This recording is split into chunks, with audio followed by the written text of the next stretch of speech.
So what is your way of explaining branding? What is the pieces in it?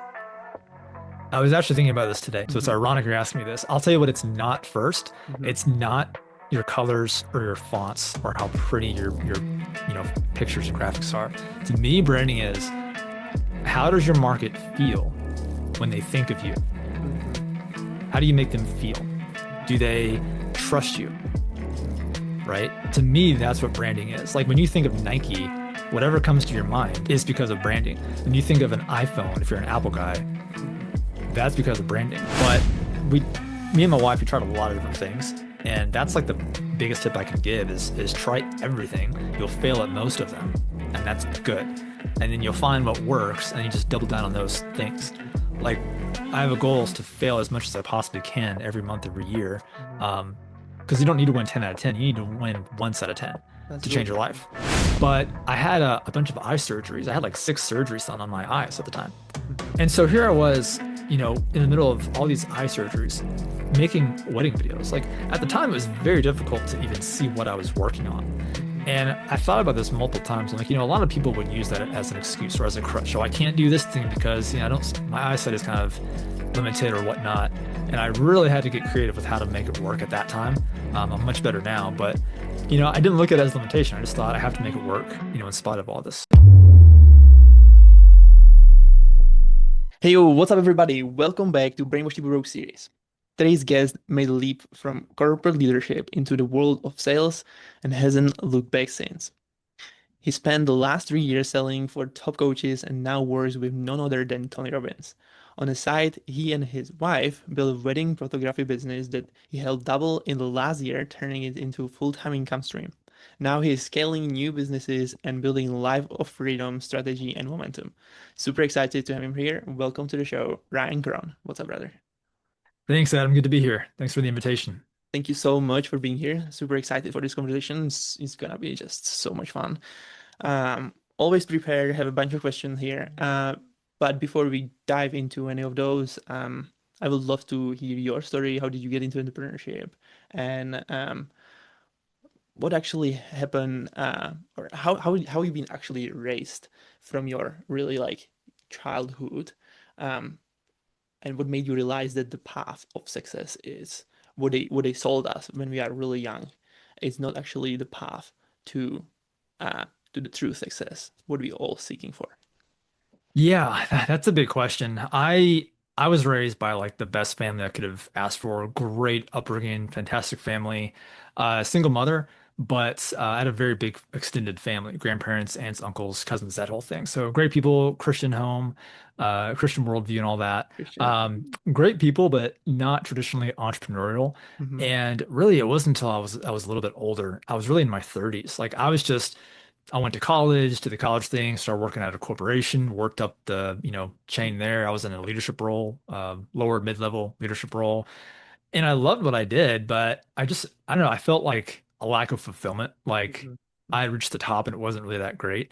And so kind of ironically how this worked out, we were coming back from a family vacation. My family and I took to the beach one year, and we just had our daughter, she was like 2 years old at this time. Mm-hmm. And it was like the day before I was supposed to go back to work after a great beach vacation. And I was spending like the last day with my daughter. And I just thought, man, like I can't go another year before getting, a week off of work. Like I would love to work from home. I don't care if I have to make $10 an hour. Like I want to work from home to have more freedom and flexibility. So that's really where this started for me, is just wanting to work from home. Mm-hmm. And then I went to YouTube, as one does when they want to learn anything. And that's where I discovered like this entrepreneurial online world. I was 32 at the time, so this was several years back now. And man, I just went down a rabbit hole. I got caught up in the sell on Amazon thing, the Yeah. FBA stuff. I sold on Amazon for a couple of years, found out not what I want to do. But I went through the rabbit hole, tried a bunch of different stuff, and I actually ended up being able to work from home. Um, Making pretty decent money several years about ago when I went into sales. So that initial goal was checked off, fairly quickly. But then I wanted more. I wanted to increase the income and really just expand my possibilities for what was possible for me. Yeah. Yeah. Very interesting journey, right? So basically, you've been in a corporate job for how long again? How long did So I was you in the do? corporate world for about 10 years, 10 years. leadership role, Okay, about 6 years. Um, yeah, about 6 years in a leadership role at that point. very cool. So let's let's go even more at the beginning. Like how was what was the way you've been raised when you've been kid? Like, like what was the way of how you're how you've been believing in money and success? What is it like? What it meant for you, or Yeah. how did it look like actually when you've been kid? Yeah. So again, great family. They never really had a lot of money though. Everyone in my family, they'd worked jobs for a long time, with very few number of companies. And, my grandparents were kind of from the Depression era. Uh, so lots of just built-in scarcity, right? Money doesn't grow on trees. Better not take any risks. Don't investing is gambling. Yep. I didn't know a whole lot I didn't know any really entrepreneurial people at all until I met what would then become my in-laws, my wife's parents. They're very entrepreneurial. But my immediate family, best people could have asked for, were just not entrepreneurs. Worked steady jobs, kind of went the more safe, secure route, get benefits. So that was my world. It never even occurred to me um, that people could do anything different until I was like in my 30s and I found, the internet and all the coaches and gurus of that time. Yeah, yeah. Was there pressure for money at that time for you and like the way you've been? There was never any pressure. I didn't have a lot of that time. Um, I never felt the pressure. I just thought I have enough, and that's all I really need, right? We can make ends meet. I would call it like the standard American, really living paycheck to paycheck, not a ton in savings. Hmm. Um, what like you would think of as the average Westerner, average American. That was really much my world up until 4 or 5 years ago. Yeah, yeah. So when did you start actually learning about money and financial literacy? Yeah. Well, so the whole goal was to work from home, and I didn't care about making money at that point. In Hmm. fact, until my daughter was, 2 or 3, I didn't care about making money at all. I Hmm. don't know why, Hmm. because now I'm like very money motivated and very, money mindset. But up until that, something about having kids just changes you. I don't know if you have kids or not, but Not yet, not yet. Yeah. yeah. So like it's like a switch got flipped. And it's like, oh, if you're gonna live in America, like you need to be rich. Like if you're going to live in a first world country, Hmm. you need to be making a very good income to justify that, or you need to move to a country with a much lower cost of living. Hmm. And for whatever reason, it just never occurred to me up Hmm. until that point. Everyone I knew in my circle, social circle, was Hmm. just kind of doing okay, making it not ultra successful. So that idea just never really came into my world Hmm. until then. I started going down the YouTube rabbit hole Hmm. and seeing, people online saying how much you can make. The idea of making 10K in a month at that time Yep. was just a totally foreign concept. I didn't know anyone who did that before. And once I started finding out, then it's like, oh, this is what I want. Like, I want to be well off. I want to have wealth. You can go too far the other way with that. We can get into that at some point down the road. But yeah, that's kind of where that switch flipped for me. It was having kids and just the realization that there was more Yeah. out there, there was more possible. And if it wasn't for the internet and it wasn't for the online coaching space, that world would probably still be foreign to me. Hmm. Hmm. So what what can you see how the way you've been raised in such an environment, how it shaped you and your beliefs, like when you've been at that, young age? Yeah, so definitely, and this was not done intentionally by my family. This is just the way that they were raised, and so they didn't know any better. Money doesn't grow on trees. Don't take risks. Don't do anything. Take the safe route, get a job, but a good company would get benefits with a good 401k, right?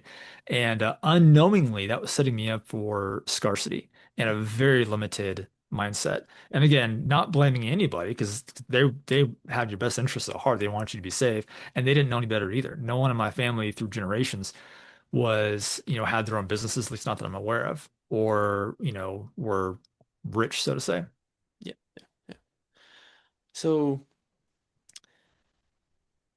what did you want to actually like? What did you study when you've been, at, you know, in the school? Like basically, what do you wanted to? who you wanted to become to at that level, at that stage. Yeah, that's a good question. So when I went to college, I didn't know what I wanted to do. So I went for what I thought was a very generic degree in business administration and management. Mm-hmm. It's funny because at the time I was going for that leadership role in my corporate job, and I thought, hey, this degree would, help that 4-year degree. Well, I ended up getting a promotion to that role while I was in college trying to pursue that degree. So kind of was self-fulfilling prophecy. But I finished my degree. Again, I figured, hey, business, you can apply that to anywhere in life. Ironically, that I would never recommend someone go to college for business, having done it, right? But I thought, hey, I can apply business to anything. And now I'm of the same mindset, but it's more sales and marketing. Mm-hmm. If you can show an ROI, if you can make a company more money, you'll be fine. You'll make money yourself. Yeah, yeah. Have you been always, you know, in religion, like in religion, like religious? Have you been always religious? Yeah, I would never consider myself religious. Yeah. I was raised in a Christian household, Mm-hmm. and funny enough, when I was about 30, I kind of went on this path of like self-discovery. I didn't know, I didn't necessarily align 100% with what I was raised in, but so I went on this journey. I really studied every religion at the time. I was interested in truth, Mm-hmm. not so much a religion. Yep. I didn't care what the truth ended up being. I just wanted to find what I thought was true and believe in Very good. that. Mm-hmm. Ironically, I wound up very close to how I was raised, just not quite. Still Christian, Protestant, but I had to kind of go on that journey for myself. So very much Christian worldview, but not religious. I reject most of what religion teaches. I don't hold them in the same way. Mm-hmm. Mm-hmm. So did that affected your point of like how you see the world based on your studying of that? I mean, when I was the Christian house that I was brought up in, I mean, historically, not a lot of people in the church had a lot of money. They teach you money is the root of all evil, right? That whole thing. Yep. Um, and there's pros and cons to that, but I wouldn't say that really shaped my worldview a whole lot when it comes to money or business. Mm-hmm. What it did is it gives me a foundation and a backbone where I believe all business, sales, and marketing should be done in a way of very high integrity, being truthful, honest. Those Christian values absolutely come through in my beliefs on business and money. Mm-hmm. Mm-hmm. Okay, that's really interesting. Because like you've been since your young age, I can see what I'm hearing from you. You've been basically raised in the scarcity mindset environment and also like kind of with the Christianity and everything. So it's like you've been pretty much set it up right from the beginning, like to fail basically kind of way, right? So it's really interesting, like how do you get from there to actually going and like starting a business and because you said that you wanted to work from home, but what actually inspired you to like even want something like that? Was there some type of event that you've been able to see that something is more possible, or what has actually happened that you've been like, Yeah. okay, I want to change the way that we will lived until now? Yeah. Well, it was actually that vacation we took with my family. It was the day before I was going back to work. I remember the moment. It was a very specific moment. I was helping my daughter. I didn't get dressed or something. I was helping her in some way. And I just thought, wow, this is like such a precious moment.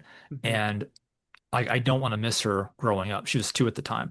I was like, I don't want to miss her growing up. I want to see her more throughout the day than what I was currently, going to the corporate job. And so that was really the genesis. I just want to work from home. I didn't care about making money at that point. Once I got into that world of, okay, how do I work from home?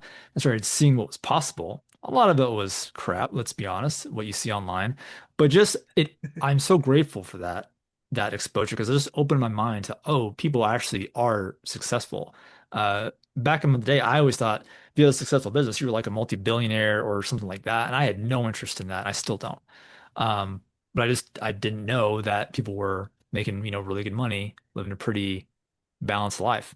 Yeah. Um, so once I found that out, that's like, okay, this feels much more aligned with how I want to be. Mm-hmm. So what like when that happened, when you realize that you don't want to just you want to be present more than you've been until then, like what was going on in your head at that moment, like that made you like to realize actually this that I have to, I have to like, you know, I want to be more present because I want to see her, Yeah. growing up, being involved in her, how she's raised and so on. So what actually like, what was the truth behind this? Why you wanted to do that? So for me, the thought that came into my head and that didn't really leave me was I have to find a way to work from home so Mm-hmm. that I can be more present in her life. Mm-hmm. I don't care if I have to make $10 an hour. That's exactly what I tell myself. I don't care if how much I make. I will make it work.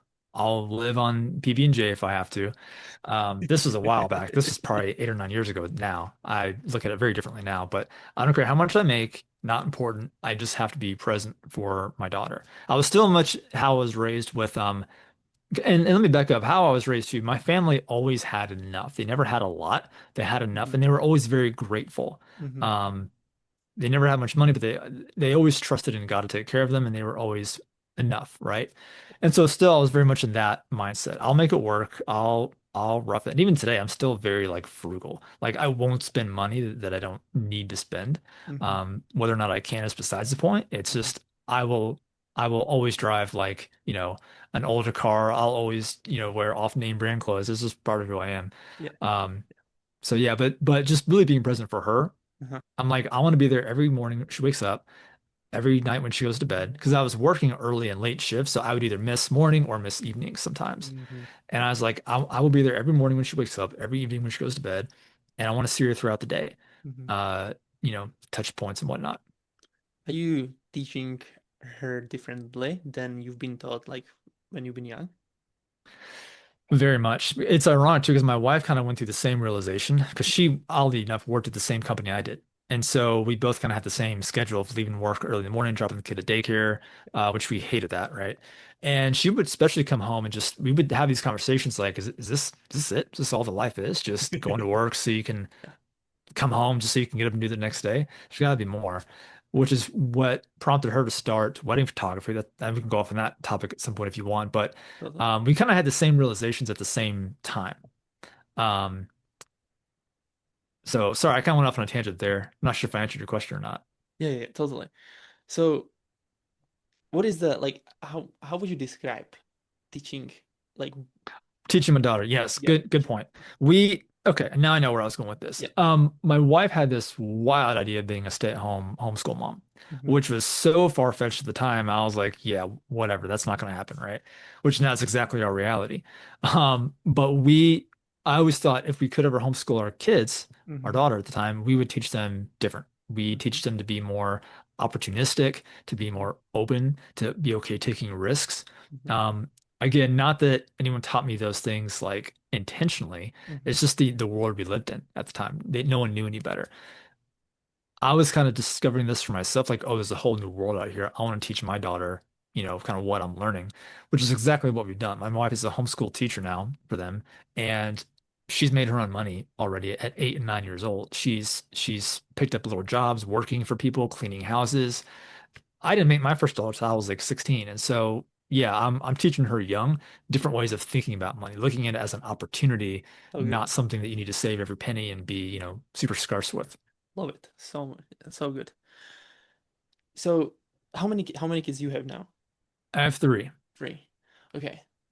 So pretty much you are you teaching them similar way, or can you see also like how they are different between each other, like in each other? Well, my other two are very young. They're like 3 and 4, Yeah. so they're just kind of just developing their Yeah. personalities. But yes, to answer your question, I want to teach them very differently than the school system. Mm-hmm. We wanted her homeschooled for various reasons.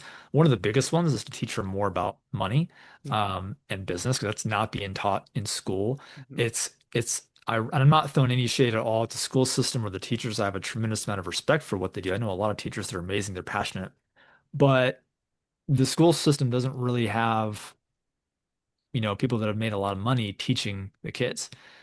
Teachers stereotypically are underpaid, and that's who's educating the kids, for better or for worse, right? Um, but their presuppositions are being taught to the kids as well. How to think about money and business, whether or not they intend to, that's just the reality of what it is. If you spend all day with a person making 35, 40 grand a year, you're going to absorb their mindset. You're going to absorb how they look at the world. That's how it basically, it seems to me that this is the way how it's kind of boxed, like, because how you can get in a better position if you're studying from people who are making, for example, like, I don't know what is the average, salary in US, but for example, in our country, it was about $1,000 per month. Hmm.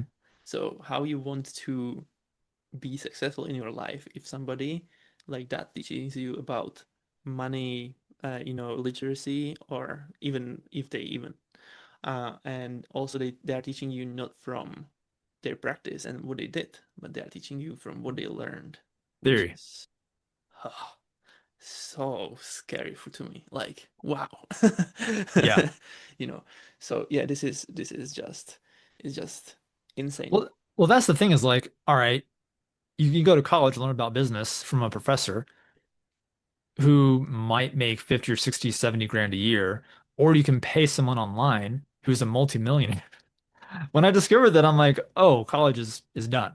Yeah, Like going to college for business doesn't make sense for anybody, unless you're going for the network, right? But as far as learning, um, no, it's not a good use of your time or money. totally. Like there are few, like type of prophecies that requires this type of system, like that you have doctors and this type of, Sure. Yeah. Skilled there's no professional doubt, like no that. doubt about this.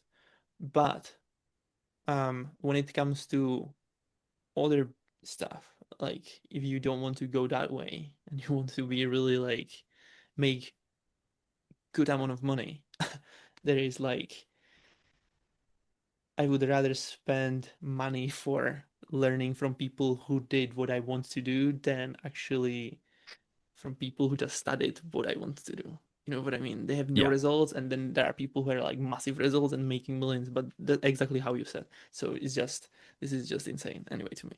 Um, so, but when you jump into entrepreneurship, tell me what was your mindset and how you've been believing about yourself and like your self-worth. Have you been always like really, um, like believing and certain in such a way that you've been believing in yourself that you can do whatever and whatever it's going to take, I'm going to make it work. Yeah, that's interesting because I think I was actually overconfident at Mm, first. mm-hmm, The first thing I tried was like an Amazon business. mm-hmm, And I thought, I think I was overconfident. I think I was over because, the people online make it sound easier than what it is. mm-hmm. And I was discovering this the hard way, of course. But I thought, oh, this is an easy business. I can do this. I was looking for easy. I was looking for a shortcut, which is the whole problem. You never want to do that. Um, and so I got into it, realized that, oh, this isn't what I want to do, at all.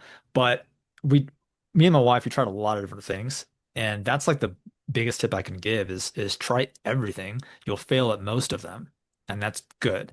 And then you'll find what works, and you just double down on those things. Mm-hmm, Like I have a goal is to fail as much as I possibly can every month, every year. mm-hmm. Because you don't need to win 10 out of 10. You need to win once out of 10 That's to really change your good. life. Oh my, that's a really good mindset. uh okay, fail as much you can. That's really good. Yeah. Yeah. So I was actually a little overconfident. I was overconfident, I think, in how business works because I Mm-hmm, was still very new to it all. mm-hmm, But but we had a win. Our wedding business, which is one idea that we tried, started to kind of work a little bit, mm-hmm. and we liked it, and so we doubled down on that. And now we've been doing it for 8 years. Tried a lot of other stuff too. If nothing else, just to find out that, oh, this is actually not what I want to do, or this doesn't look like I thought I would. Let me do something else. And a lot of people kind of poo-poo on that idea because you can make any business work, right? Yeah, totally. But I believe very firmly that you should not do something that you absolutely hate to do. It's one thing like making yourself do something you don't want to do temporarily, day to day, but constantly in a business that you just hate. Like for Amazon, I was packing up boxes and putting labels on stuff. Yeah. Like that was the majority of my time. I hated that. I Mm-hmm. could have absolutely made it work. Lots of people do.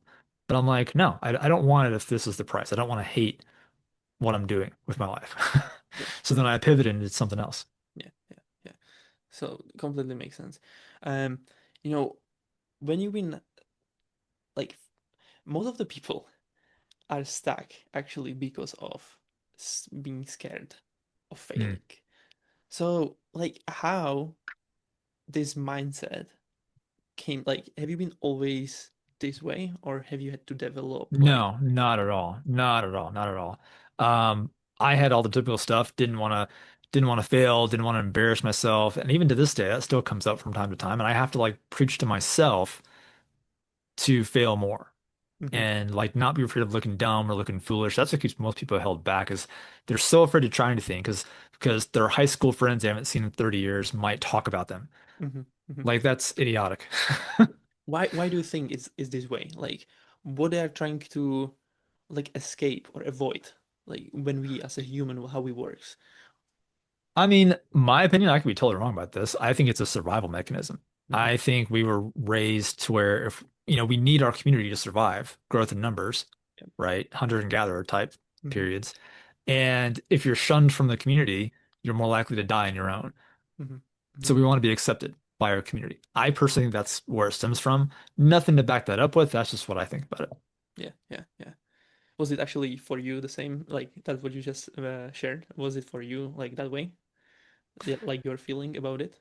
Oh yeah, I mean, yeah, because I was, early 30s at that time. Like, yeah, I didn't want to look stupid and try a bunch of stuff and fall flat on my face, and Yeah. um, but I think that is like the biggest barrier that keeps most people held back Oh, is caring what other people think. It sounds cliche to say, but it's 100% true. We care what other people think. We care about being laughed at or made fun of, or hey, you're the guy who did 10 businesses and they all failed. Yeah, but then the one took off, yeah, and you're still working your job you hate. So, which would you rather have? totally. So, yeah. It's it, for me as well, like, everybody I think have this struggle, because to me it was the same completely. I can relate to this so much because, even starting this interview series, I it was to me like so scary. And, because of my also my English language and so on, there was so many things in my head going on. Like, I didn't know if, if I want to sound it like stupid, and if people will think about what people will think about me. And then Yeah. when I visit US first time, that was like a big shift for me also, because everybody, like, especially in that room, when I get onto FHL, basically everybody was, super confident. Everybody was like hanging out with, and I was like there, oh my gosh, I'm coming here from so, like, from completely different, kind of um like nature. I would say, like, people are behaving differently in Europe. I would say they Yeah. are not that open and so on, like, having, and they are not even that confident in certain areas, because the way we've been, like, how I've been raised, basically, it was like, don't stand out too much, because then you're gonna get burned, and this Mm. type of things. So it was like, I can feel what you are saying. And yeah, uh, what most people, I think, has like a problem, like what they are dealing with. Um, but when you how actually came up the idea of starting a photography business? And even maybe before that, how did you get into sales actually?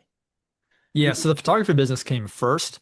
Okay. So I was trying to paint the timeline here. So my wife, actually her mother recommended her that she get into wedding photography Mm-hmm. because heard there was good money in it. And honestly, at the time, I told my wife, "Hey, I support you. Let's go."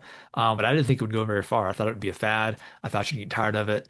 Um, I hate to admit that, but that's just kind of what it was. But I was very supportive. I'm like, "Hey, let's do it, right?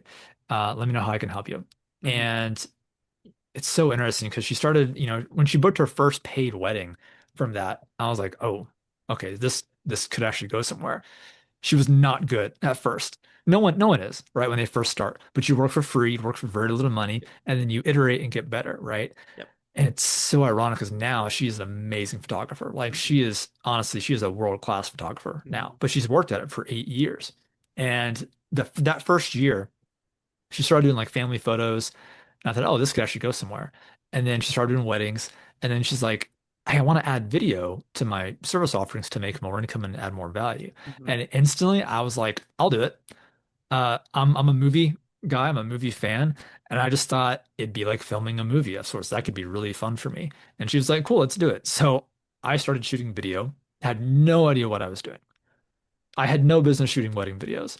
I learned on YouTube, like literally from the time I decided to do this to my first wedding, it was 30 days. Mm-hmm. I said, call your couples you've already booked, ask them if they want a free video. They all said yes, of course. So I shot my first like 3 or 4 weddings for free.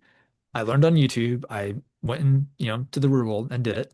And it got better. We started charging more and more. And that just really took off. And it's ironic too, because I at the time I was battling an autoimmune condition, which I was able to heal and resolve through diet and lifestyle. Whole other topic. But I had a bunch of eye surgeries. I had like 6 surgeries done on my Oh, eyes at wow. the time. Mm-hmm. And so here I was, in the middle of all these eye surgeries, making wedding videos. Like at the time, it was very difficult to even see what I was working on. Mm-hmm. And I thought about this multiple times. I'm like, a lot of people would use that as an excuse or as a crutch. Oh, I can't do this thing because, I don't, my eyesight is kind of limited or whatnot. Yeah. And I really had to get creative with how to make it work at that time. Mm-hmm. I'm much better now, but, I didn't look at it as a limitation. I just thought I have to make it work, in spite of all this. Yeah. Yeah. So how from there, how did you get into sales basically? Because now Yeah. what I can see, you went from corporate to literally testing so many different, Yeah. businesses. Stick with those that hit, and now like you are in winning business, doubling down on that. Yep. And so what made you to actually start learning and testing about like and diving deep into sales? So I actually had a false start. The first time I retired from corporate, my leadership role, I actually had a furniture flipping business, Okay. which was making enough money. Yeah. Um, and I thought, okay, if I just do this full time, I can scale it, right? So I actually quit my corporate job to do that. But then COVID happened, Mm-hmm. and online I was selling furniture locally, like through marketplace and whatnot. Well, all that pretty much got shut down. People stopped buying, the economy took a hit, that business pretty much tanked. And so with my tail between my legs, I went and got another job, a corporate job, but this was work from home, and it was a leadership role. Mm-hmm. And so that gave me kind of a foundation to like, at that time, I was like, all right, I'm done the business. I'm just going to go back to the safe route, get a job, right? Yeah. Um, but after about 6 months, 7 months of doing that, it just came back. I'm like, there's more I should be trying to do. And oddly enough, I watched a Grant Cardone video where Mm-hmm. he said if he had to start over, he would be in sales. And it's really ironic because I don't sell like him, Yeah. but he put I credit him to give me the idea. I thought, do people make money in sales? And so I started doing research. I went online, YouTube, of course, and then I found, oh, there's this world of like high ticket sales where Mm-hmm. you sell coaching, consulting packages for people. Yep. And I thought, okay, my background's in customer service Mm-hmm. and I'm a customer service leader. I get communication, talking to people, solving problems. That's my world. I Mm-hmm. love the idea of doing that, just making more money in that over the phone, over Zoom. And so that's when I thought, I bet I could be pretty decent at this and at least make more money than I am now. So that's why I took the jump, and I got my first sales job in a 100% commission role, um, which seems stupid looking back. I went from like a decent salary to making 100% commission, but that first year I made more than I ever made in my corporate life before that. Yeah. Yeah. So you've been trained just how you been studying sales? What have you been doing to actually get so like that on that level of Well, I immediately did what most people do in sales, and I invested in a lot of overpriced sales training, mhm, which there's a lot of good stuff there, don't get me wrong, but a lot of people overpay for training too quickly in their career instead of mastering the basics, which is exactly what I did. I invested in all the well-known programs, and I was trying to do too much. I was trying to be these other people instead of just being myself. And I had a big problem. The first couple of years in sales, I struggled a lot. I would have like really high income months mhm, of, over 10K a month. And the next month I would go down. I would have like very little income. And it was just very inconsistent, very, very up and down. I wound up meeting some sales trainers that I really resonated with now that I know like what to look for in a sales trainer. And it helped me just improve my communication skills. mhm, And that helped me a lot. And it's like most sales training should be ignored, honestly. Like you need to get really good at the foundational skills and being a real human, being your authentic self. As cliche and cheesy as that sounds, that's really what people relate with. And of course, I went a long way to find that out, but that's the mhm. way most people do it. So okay, so when you start talking communication skills, so how did that affected the way you sell? Like when you start learning communication skills, and what do you even mean by communication skills? Like, what is exactly like, um, where would you start if you was, for example, starting out in sales? So really, I think you can learn a lot of good stuff on YouTube for free. Mm-hmm. But the problem is no one starting in sales knows what they should be learning. Mm-hmm. They think they should be learning how to handle objections and word tracks and scripts, and Yeah. that's not going to help you. Yeah. How to think about conversations is a Mm-hmm. really good one. Mm-hmm. How to find the truth when you're Mm-hmm. talking to someone, how to clarify, how to find out what they want and clarify and unpack all of that, and then how to articulate your solution being what they want, if it is in fact what they want, and being able to disqualify the people who want something that you don't have, or it's not a good fit, or can't work with you, or can't buy from you. Knowing how to find that out early, disqualify them, and get to the truth of the people who should be buying from you and why. Mm-hmm. So that was how to think, and the other one was Really, how to clarify, how to find out what they want. what do you really want? Yeah, how to get to the truth is Yeah, really how to what get it to the is. truth. Okay. What they want, why, unpack all of that, Mm-hmm. and then how to position your solution to match that. Yeah. It again with integrity, if that is in fact the case. If it's not the case, you have to disqualify them. You have to tell them, not to work with you. Mm-hmm. Um, so yeah, learning how to do that really opened up a lot of doors for me. Mm-hmm. So, and how would you practice communication skills? So this is interesting. When I did sales training, it was very like sales oriented, right? But when Mm-hmm. I got a coach that taught me how to communicate and how to think, Mm-hmm. the way I communicate as a person fundamentally changed. And the way I communicate with my wife changed. The way I communicate with my kids changed. Yeah. How I am in interviews, how I am on podcasts. When you learn how to communicate, the way you communicate changes. Mm-hmm. Mm-hmm. And so whether I'm reserving a seat at a restaurant or trying to get my way like in a customer service situation, there's so much crossover there. Yeah. Yeah. Yeah. Can you a little bit even like more clarify what actually sales means and how you like make Yeah. people to persuade? So yeah, everyone's going to give you a different answer on this. My opinion is I'm not there to convince anybody of anything. I'm here to help them realize if they need my help or not. Mm-hmm. Mm-hmm. I don't care if they work with me or not, but I'm there to help them to help facilitate an optimal decision. Mm-hmm. So to me, it's serving. Mm-hmm. It's being that trusted advisor. I don't need to persuade you to work with me or convince you to work with me. Mm-hmm. I'm here to help you have some clarity and realization about the solution, whether it's me or somebody else or not. In fact, I've won business by turning people away before, saying, Mm-hmm. "Hey, I don't think you're a good fit." They'll go off and tell someone who is a good fit, and they'll, refer them to me. That's happened before. Yeah. Yeah. Yeah.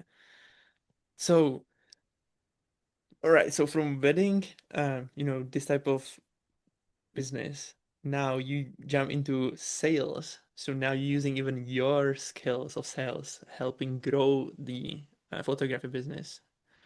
How did you get from there to like helping Tony Robbins sales his stuff? So it's ironic. When I got into sales, I started seeing, behind the scenes of how like multi-million dollar businesses and funnels work, right? You're a funnel guy, you get how offers work.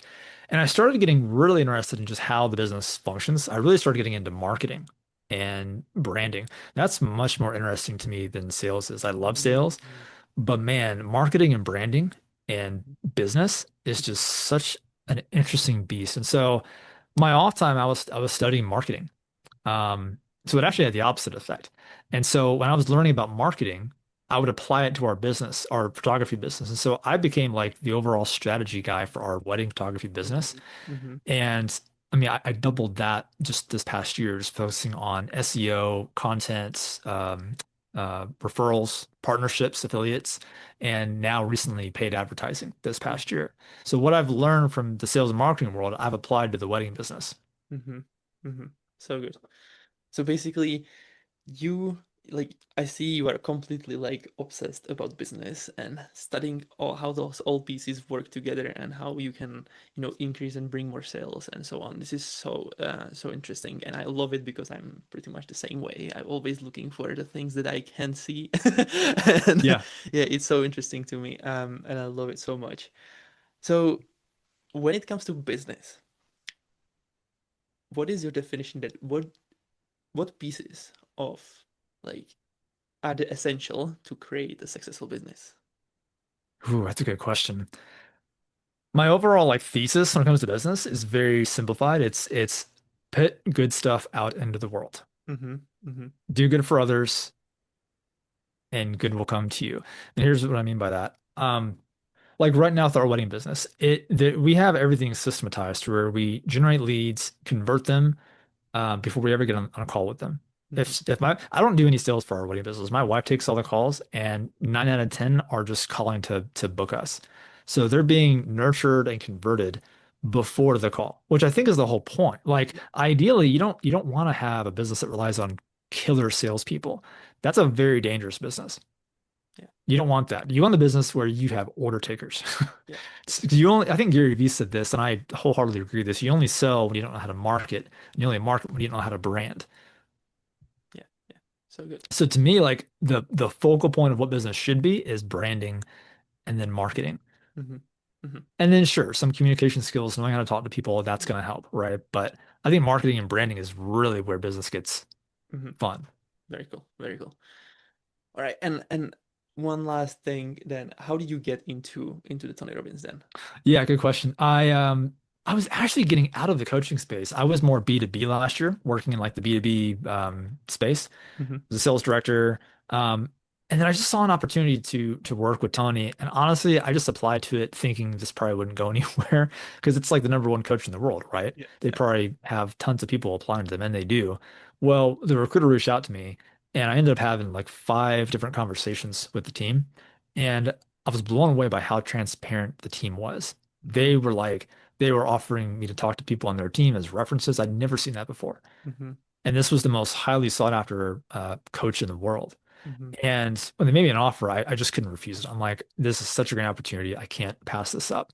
Mm-hmm. And it's been great to be on that team. I've learned a lot, and I'm selling their business mastery program.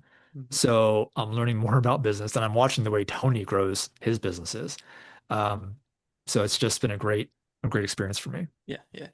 And now, okay, I have last question. How you see branding? Like, what does it actually mean, and how would you like? Yeah, I what love is this actually question. what is it actually I like love this branding? question. Because this is so like like unexplained topic or unspoken topic. Like everybody's talking about branding, branding, do branding. Build Yeah. your brand because this is how your business never going to die because Yep.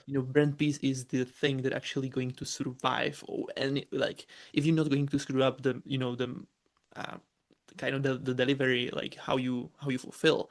Yep. So what is your like way of explaining branding? What is the pieces in it?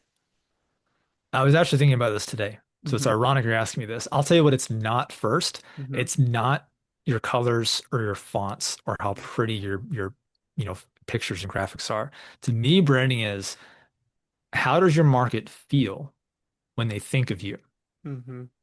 How do you make them feel? Mm-hmm. Do they trust you? Mm-hmm. Right? To me, that's what branding is. Like when you think of Nike, whatever comes to your mind is because of branding. When you think of an iPhone, if you're an Apple guy, Mm-hmm.